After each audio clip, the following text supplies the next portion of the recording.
पिंजरे का तोता। एक समय की बात है, एक सेठ और एक सेठानी रोज सत्संग में जाते थे। सेठ जी ने अपने घर में एक तोता पाला हुआ था, जिसे वो पिंजरे में रखते थे। तोता हर रोज सेठ सेठानी को बाहर जाते देख एक दिन पूछता है कि सेठ जी, आप रोज कहाँ जाते हैं? सेठ जी बोले कि भाई, सत्संग में ज्ञान सुनने जाते हैं। तोता कहता है, सेठ जी, फिर तो कोई ज्ञान की बात मुझे भी बताओ। तब सेठ जी कहते हैं कि ज्ञान भी कोई घर बैठे मिलता है, इसके लिए तो सत्संग में जाना पड़ता है। तोता कहता है, कोई बात नहीं सेठ जी, आप मेरा एक काम करना, सत्संग जाओ तब संत महात्मा से एक बात पूछना कि मैं आजाद कब होऊंगा। सेठ जी सत्संग खत्म होने के बाद संत से पूछते हैं कि महाराज, हमारे घर जो तोता है उसने पूछा है कि वह आजाद कब होगा। संत को ऐसा सुनते ही पता नहीं क्या होता है, जो वो बेहोश होकर गिर जाते हैं।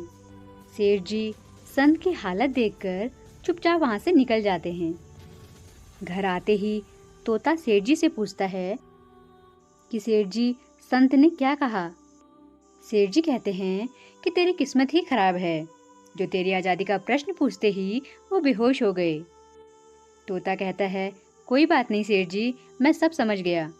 दूसरे दिन जब सेठ और सेठानी जी सत्संग में जाने लगते हैं, तब तोता पिंजरे में जानबूझकर बेहोश होकर गिर जाता है।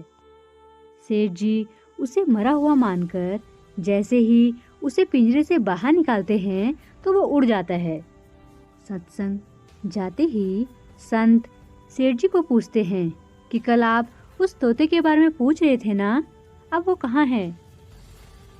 सेठ जी कहते हैं, हाँ महाराज, आज सुबह सुबह वो जानबूझकर बेहोश हो गया। मैंने देखा कि वो मर गया है, इसलिए मैंने उसे जैसे ही बाहर निकाला तो वो उड़ गया। तब संत ने सेठ जी से कहा कि देखो, तुम इतने समय से सत्संग सुनकर भी आज तक सांसारिक मोह माया के पिंजरे में फंसे हुए हो, और उस तोते को देखो, बिना सत्संग में आए मेरा एक इशारा समझकर आजाद हो गया। इस कहानी से तात्पर्य ये है कि हम सत्संग में तो जाते हैं, ज्ञान की बातें करते हैं या सुनते भी हैं, पर हमारा मन हमेशा सांसारिक बातों में ही उलझा रहता है।